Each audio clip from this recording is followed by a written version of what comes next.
ଆମର ନିଜର ରାଜ୍ୟ ଓଡ଼ିଶା ସୁନ୍ଦର ଦୃଶ୍ୟର ଭୂମି, ମନ୍ଦିର, ସୁନ୍ଦର ପର୍ବତ ଏବଂ ଚିରସ୍ଥାୟୀ ନଦୀ। ଏହାର ଭାଷା, ସଂସ୍କୃତି ଏବଂ ପରମ୍ପରା, ଖାଦ୍ୟ, କଳା ଏବଂ ସାହିତ୍ୟ, ହସ୍ତତନ୍ତ ଏବଂ ହସ୍ତଶିଳ୍ପ ଇତ୍ୟାଦି ଟିକେ ଅଲଗା। ଆସନ୍ତୁ ଜାଣିବା ବାସ୍ତବରେ ଆମେ କାହିଁକି ଆମର ଏହି ସୁନ୍ଦର ରାଜ୍ୟ ପାଇଁ ଗର୍ବିତ। ପ୍ରଥମଟି ହେଉଛି କଳା। ପ୍ରାଚୀନ କାଳରେ ଓଡ଼ିଶା କଳିଙ୍ଗ ନାମରେ ପରିଚିତ ଥିଲା। କଳିଙ୍ଗ ଅର୍ଥାତ୍ କଳା ଯିଏ ବହନ କରେ। ପରେ ଏହାର ନାମ ଉତ୍କଳରେ ପରିବର୍ତ୍ତନ ହେଲା, ଅର୍ଥାତ୍ କଳାରେ ଉତ୍କର୍ଷ।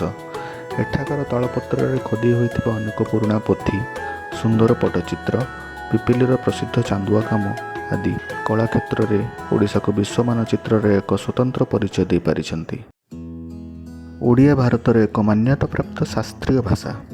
ଭାରତୀୟ ଭାଷାମାନଙ୍କ ମଧ୍ୟରେ ଓଡ଼ିଶାରେ ଦ୍ୱିତୀୟ ସର୍ବାଧିକ ସଂଖ୍ୟକ ପାଣ୍ଡୁଲିପି ରହିଅଛି। ଓଡ଼ିଆ ସାହିତ୍ୟ ଅତ୍ୟନ୍ତ ସମୃଦ୍ଧ।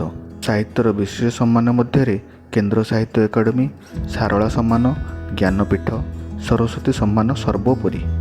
ଉତ୍କଳର ସ୍ଥାପତ୍ୟ ଓ ସଂସ୍କୃତି।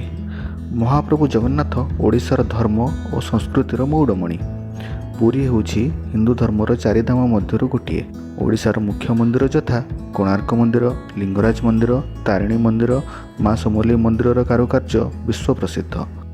ଓଡ଼ିଶାର ପ୍ରମୁଖ ପାରମ୍ପରିକ ନୃତ୍ୟକଳା ଭିତରେ ଓଡ଼ିଶୀ ନୃତ୍ୟ, ଛଉ ନାଚ, ଦଣ୍ଡ ନାଚକୁ କିଏ ନ ଜାଣେ। ଶିଳ୍ପ ଓ କଳାରେ ସମୃଦ୍ଧ ଉତ୍କଳ।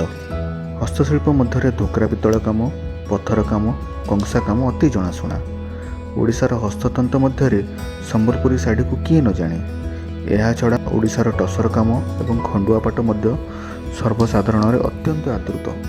ଓଡ଼ିଶାର ଖାଦ୍ୟ ମଧ୍ୟରେ ଆମ ରସଗୋଲାର ସ୍ୱାଦ କେଡ଼େ ମଧୁର। ପ୍ରମୁଖ ଖାଦ୍ୟ ମଧ୍ୟରେ ବାସି ପଖାଳର ସ୍ୱାଦ ଭାରି ନିଆରା। ଓଡ଼ିଶାର ଆରିସା ପିଠା, ବଡ଼ି ଓ ପାମ୍ପଡ଼, ଆଚାର ଭାରି ସୁଆଦିଆ। ଯିଏ ଚାଖିଛି ସିଏ ଜାଣିଛି। ପ୍ରଗତି ପଥରେ ଓଡ଼ିଶା। ବିଜୁ ପଟ୍ଟନାୟକ ଆନ୍ତର୍ଜାତିକ ବିମାନ ବନ୍ଦରକୁ ବିଶ୍ୱସ୍ତରୀୟ କରିବା ଉଦ୍ଦେଶ୍ୟରେ ଓଡ଼ିଶା କ୍ରମାଗତ ପ୍ରଯତ୍ନଶୀଳ। ଓଡ଼ିଶାର 39 ଭାଗ ଜମିରେ ଆଚ୍ଛାଦିତ ରହିଥିବା ବନରାଜି ଭାରତରେ ସର୍ବବୃହତ। ଏହା ବ୍ୟତୀତ ଓଡ଼ିଶାରେ ଥିବା ପ୍ରାକୃତିକ ଖଣିଜ ଦ୍ରବ୍ୟ ଅତ୍ୟନ୍ତ ଉଚ୍ଚକୋଟୀର। ଓଡ଼ିଶାରେ ଥିବା ବୃହତ୍ ସମୁଦ୍ର ଉପକୂଳ, ଦୀର୍ଘତମ ନଦୀବନ୍ଧ ହୀରାକୁଦ ଡ୍ୟାମ୍, ବୃହତ୍ତମ ଲୁଣି ହ୍ରଦ ଚିଲିକା ଅନ୍ୟତମ। ଓଡ଼ିଶାର ରାଜଧାନୀ ଭୁବନେଶ୍ୱର ବର୍ତ୍ତମାନ ଭାରତର ସ୍ମାର୍ଟ ସିଟି ଯୋଜନାରେ ପ୍ରଥମ ସ୍ଥାନ ଅଧିକାର କରିଅଛି।